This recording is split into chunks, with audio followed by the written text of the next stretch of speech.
Danes je bila crkva ponovno polna. Kaj pravzaprav pomeni za pravoslavne njihov Božić?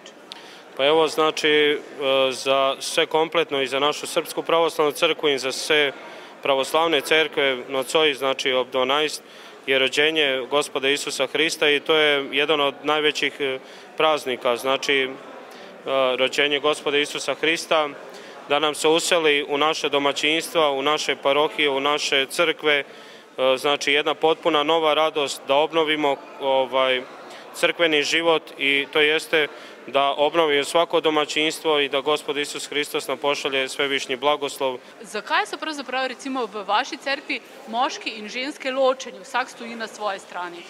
Pa to je u pravoslavnoj crkvi određeno zato što po redu ikonostasa na desnoj strani uvijek stoji Hristos, a na lijevoj strani Bogorodica. I po tom tipu, znači, na desnoj strani stoje znači muškarci koji treba da budu isto odjeveni i po ponašanju znači samoga Gospoda Isusa Hrista, a žene trebaju da budu znači po pitanju presvete Bogorodice uvijek na lijevoj strani u našim pravoslavnim hramovima. Morda še samo to, zakaj recimo hrast, medtem ko pri ostalih je smrekica?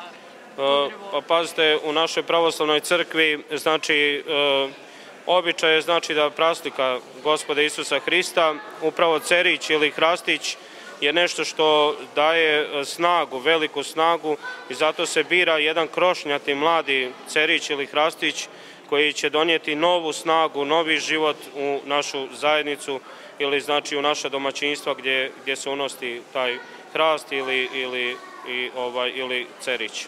Kaj pravzaprav vam pomeni pravoslavni Božić? Pravoslavni Božić to praznujejo svi pravoslavci, to je svako leto imamo običaje, da praznujemo. Primer gremo v cerkev,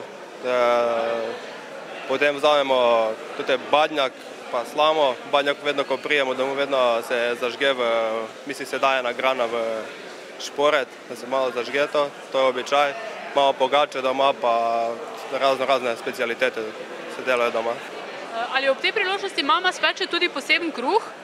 Ja, to tudi, ja, pogača se naredi, to kruh, ne, okrogli, tam se da tudi en kovanec, potem se to pogača razdeli na sve člane družini in kao en kos je kao za hišo in potem kje je tudi kovanec, tam kao bo največ denarja. Se vam zdi to dobro, recimo, da se tradicija ohranja? Ja, to mi je super, jaz sem zdaj 4 leta v Sloveniji, ne, in to mi je super, da tudi praznujemo in to. Kakšna pa je potem božična večerja?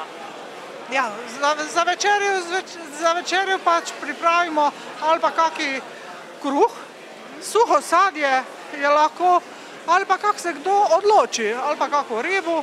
Ponavadi, ne, moji starši, za večerjo smo kuhali fižolo, ne, ja, pasulj, pa smo ga zgnetli, pa dali gor česna belega, ne, pa malo to vse skupaj zmešali, pa še kaj zdraven, pa je to to. Kaj recimo za vas pomeni post? Česa teh 6 tednov niste jedli? Pa pri nas tu v mestu je to zelo težko delati post, ker smo v službi malico in nimamo ti pogojev drugače. V moji domači vasi v Bosni je to malo drugače. Tudi tu se ne posti toliko, koliko prej bilo. Prej je to bilo 6 mesecev, zdaj pa je to bilo nekih 6 nedelj. Ampak vseeno pa ljudje se tega običaja držijo. Mi pa tu edino danes mogoče glih ne jemo meso, postimo, drugače pa nimamo nekih večjih pogojev za to.